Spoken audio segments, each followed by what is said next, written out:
కార్యక్రమాన్ని మొట్టమొదటిసారిగా స్వచ్ఛ భారత్ కార్యక్రమాన్ని సారపాకలో నేను ప్రారంభించాను. ఇంటింటికి చెత్త తీసే కార్యక్రమాన్ని నేను చేసిన తర్వాత మన దేశమంతా అమలు అవుతా ఉంది. అదే రకంగా ఈ సారపాక ప్రాంతంలో ఎక్కడ చూసినా కూడా మంచినీటి ఇబ్బందులు మీ అందరికీ తెలుసు.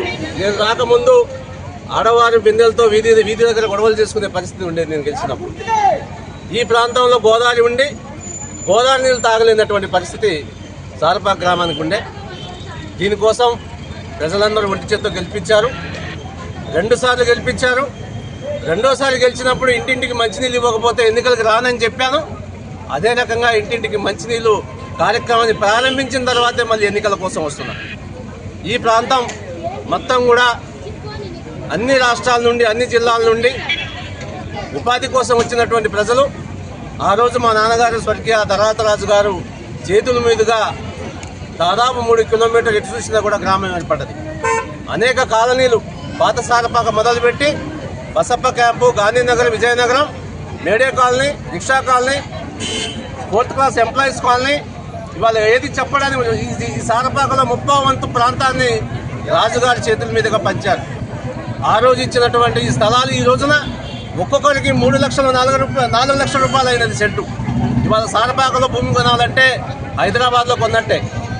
అలాంటి పరిస్థితి ధరావతరాజు గారి ఆశీస్సులతో గ్రామం 20 సంవత్సరాలు సుదీర్ఘంగా అభివృద్ధి చెందిన తర్వాత దానికి మెరుగులు దిద్దడానికి నాకు 2 సార్లు అవకాశం ఇచ్చారు. మీ అందరికీ తెలుసు, పక్కనే ఉన్నటువంటి పెద్ద సంస్థ ఐటీసీ, దాంట్లో ఎంతోమంది నాయకులు కేవలం వారి సొంత స్వార్థ ప్రయోజనాల కోసమే తప్ప గ్రామం ఎటుపోయితే మాకేందని చెప్పేసి, ఎందుకంటే ఈ గ్రామంలో వాళ్ళు నివాసులు కాదు, పక్క గ్రామాల్లో ఉన్నారు, ఇక్కడికి వచ్చి పెత్తనం చేస్తూ ఉంటారు. సారపాక అంటే ఒక అడ్డ అయిపోయింది అందరికీ పెత్తనం చేయడానికి. ఇవాళ ఎంతోమంది మీకు తెలుసు, పేద ప్రజలకు ఉంటున్నటువంటి పిల్లలు, 10వ తరగతి చదువుకున్న పిల్లలు, గొప్ప చదువులు చదివిన పిల్లలు దాదాపు 2-3 వేల మంది ఇక్కడ ఉన్నారు. ఉపాధి లేక వేరే జిల్లాలకి వేరే రాష్ట్రాలకు వెళ్తూ ఉన్నారు. ఇక్కడ ఉన్న నాయకులకి కనికరం లేదు. ఇక్కడే పుట్టిన పిల్లలు, కళ్ళ ముందు పుట్టిన పిల్లలు వచ్చి మాకు ఏదైనా అవకాశం ఇవ్వండి అని చెప్తే యూనియన్లో గెలిచిన పెద్ద నాయకులు, యూనియన్కి అధ్యక్షులైన పెద్ద నాయకులు తండ్రి దగ్గర కౌంటర్ పెట్టి క్యాజువల్ కావాలంటే 1,00,000 రూపాయలు, క్యాజువల్ అంటే కూలీ కావాలంటే 1,00,000 రూపాయలు కట్టి వెళ్ళాలి. బీపీఎల్లో క్యాజువల్కి 1,00,000-2 లక్షల రూపాయలు డిమాండ్ చేసి మరి దాన్ని మంచితనంగా వివరించి, నానా మేము గెలిచాం కదా, లక్షల కోట్లు పెట్టాం కాబట్టి మాకు కావాలి కదా అని చెప్తున్నారు. ఎవడు పెట్టమన్నాడు మీకు 1,00,000 కోట్లు? అంటే ఈ ప్రాంతంలో ఉన్నటువంటి పిల్లలు క్యాజువల్గా వెళ్తేనే కదా వాళ్ళు అక్కడ పర్మనెంట్ అయ్యేది. క్యాజువల్ వెళ్ళే పరిస్థితి ఇక్కడ లేదు. క్యాజువల్కి బేరం పెట్టేశారు. మరి ఇంత బిజినెస్ చేస్తున్నటువంటి పరిస్థితుల్లో కంపెనీ యాజమాన్యానికి తెలియదా? కంపెనీ యాజమాన్యం ఏం చేస్తూ ఉంది? ఎంకరేజ్ చేస్తూ ఉంది. అంటే ఇక్కడ ఉన్నటువంటి బడుగు బలహీన వర్గాల పిల్లలందరూ కూడా నాశనం అయిపోవాలా, ఇక్కడ ఉండే వాళ్ళందరూ ఇక్కడ ఉంటే మనకి ఇబ్బంది అవుతుందని చెప్పేసి వారు కూడా పరోక్షంగా వాళ్ళకి సపోర్ట్ చేస్తూ ఉన్నారు. ఇవాళ అందులో చేసినటువంటి క్యాజువల్స్ పర్మనెంట్ అవ్వాలంటే వేలంపాట 20 లక్షలు, 25 లక్షలు, 30 లక్షలు, ఎవరు వేలంపాటలు ఎక్కువ ఇస్తే వాళ్ళకు ఉద్యోగం ఇస్తున్నారు నాయకులు. ఇన్ని చేసే నాయకులు బయటకు వచ్చి నీతులు చెప్తారు, చేసేదేమో ఉద్యోగాలు అమ్మకదోపడం, గ్రామంకి వచ్చి ఏదో చేస్తున్నట్టుగా మాట్లాడతారు. నిజంగా గ్రామానికి చేసేవాళ్ళు అయితే 7 సంవత్సరాలు ఎన్నికలు లేవు, మీరు అందరూ ఉన్నారు. మరి ఎన్నికలు లేనప్పుడు మీరు పక్కన ఉన్న కంపెనీ నుండి ఏం చేయించారా సారపాకలో? నేను చేసిన పనులు తప్ప ఏమీ లేవు. అంటే ఇక్కడ ఏమీ చేయకపోగా వ్యాపారం పెట్టేసి ఒక నలుగురు అభివృద్ధి కోసం, 4 కోట్లు సంపాదించడం కోసం అందరూ ఒకటై పార్టీలకు అతీతంగా పొద్దున్న లేస్తే అందరూ వేరు పార్టీలు, వేరు జెండాలు, సాయంత్రం అయ్యేటప్పటికి అందరూ ఒకటే పార్టీ పంచుకునే కాడ ఇలాంటి దొంగల బ్యాచ్ తయారైపోయి ఇక చంద్రనాయక్ మీద మనం గెలవలేమని చెప్పేసి క్యారేజ్ పట్టుకొని ఎతికి పక్కన ఉన్నటువంటి మండలం ఉంది, ఒక క్యాండిని పట్టుకొచ్చారు బకరా. ఆ బకరాన్ని రోజు స్పూన్ పెట్టి తింటా ఉన్నారు. దారుణమైనటువంటి పరిస్థితి. ఎందుకు చెప్తున్నానంటే దూరపు కొండలు నునుపని చెప్పేసి అక్కడి నుండి వాడికి చూపించారు, ఇది చాలా గొప్పగా కంపెనీ ఉందని చెప్పి. పాపం 11వ తారీఖు తర్వాత తెలుస్తుంది ఎంత దారుణమైనటువంటి సిచ్యువేషన్. అంటే సారపాక అభివృద్ధి వాళ్ళకి అవసరం లేదు, కేవలం దోపిడీ చేయాలా, ఆ నలుగురు బాగుపడాలనేటటువంటి ఉద్దేశంలో వారు ఉన్నారు. ఇది ఎక్కడ నేను ఊరుకునేది లేదు.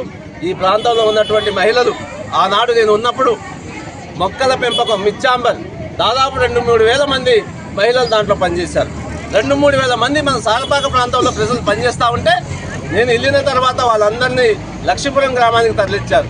లక్ష్మీపురం గ్రామానికి తరలించి ఈ పెద్ద నాయకులను మధ్యలో పెట్టి చిన్నగా ఒక్కొక్కరిని తప్పించారు. ఈ ప్రాంతంలో పనిచేసిన వాళ్ళందరూ ఆగిపోయారు.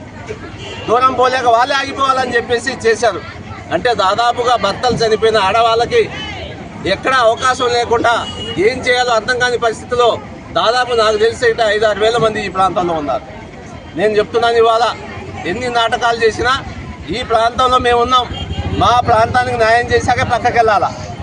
మేము గాలి పీలుస్తూ ఉన్నాం, మేము వాసన పీలుస్తూ ఉన్నాం, మాకు ఇబ్బందులు ఉన్నాయి, జబ్బులు వస్తూ ఉన్నాయి. ఇలాంటి పరిస్థితులు మమ్మల్ని వదిలేసి నువ్వు పోయి తాటగా లక్ష్మీపురంలో పోయి మిల్లు పెట్టుకుంటావు.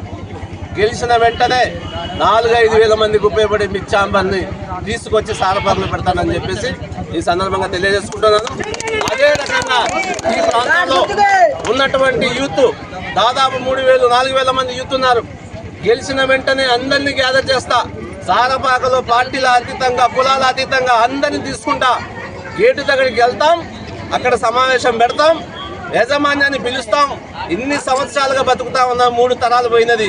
నువ్వు ఎంతమందికి ఇక్కడ ఉద్యోగాలు ఇచ్చావో తేల్చాలి. మా అందరిని కూర్చోబెడతా, అందరి లెక్కలు సరి చేస్తా. ఉన్నారు 3వసారి నా గెలుపు, అది ప్రజల గెలుపు. అందరికీ తెలుసు, దొంగలందరూ కట్టకట్టుకొని వస్తున్నారని అందరికీ తెలుసు. నేను ప్రత్యేకంగా చెప్పాల్సిన అవసరం లేదు. నా ఎన్నిక ప్రతిసారి జరిగినా నా మీద ఏ రకంగానే దాడి చేస్తారు. కానీ మీలాంటి వాళ్ళందరూ నాకు ఉన్నంత వరకు నేను వెనక్కి తగ్గేది లేదు. అందరికీ న్యాయం చేసేంత వరకు వెనక్కిపోయేది లేదు. ఖచ్చితంగా గెలుస్తున్నాం. అందరికీ గెలిచి నా వంతుగా చేయాల్సిన పనులను చేస్తానని చెప్పేసి మీ అందరికీ పేరు పేరున నమస్కారం తెలియజేసుకుంటాను. Thank you. సారపాక గ్రామ ప్రజలందరికీ పేరు పేరున నమస్కారాలు. మీ అందరికీ తెలుసు, సుదీర్ఘ విరామం తర్వాత దాదాపు 7 సంవత్సరాల తర్వాత సారపాక గ్రామ పంచాయతీ ఎన్నికలు జరుగుతూ ఉన్నాయి. ఎంతోమంది ఎన్నికలు జరగకూడదని చెప్పేసి ప్రత్యక్షంగా పరోక్షంగా అన్ని రకాలుగా ప్రయత్నాలు చేశారు. ముక్కలు చేశారు పంచాయతీ. కొన్నిసార్లు ఎన్నో విశ్వ ప్రయత్నాలు చేసి దీన్ని పంచాయతీ ఎలక్షన్ జరగకుండా చేయాలని చెప్పి చూశారు. భగవంతుడు ఉన్నాడు. ప్రజలు 7 సంవత్సరాలు నలిగిపోయారు. ఈ ప్రాంతంలో ఉన్నటువంటి పేద, బడుగు, బలహీన వర్గాల వారు, మధ్యతరగతి కుటుంబాల వారు చాలా బాధలు అనుభవించారు. సరైన నాయకత్వం లేదు. ఎన్నికలు జరగక అధికారుల పరిపాలనలో ఎక్కడ వేసిన గొంగడి అక్కడే అన్నారు.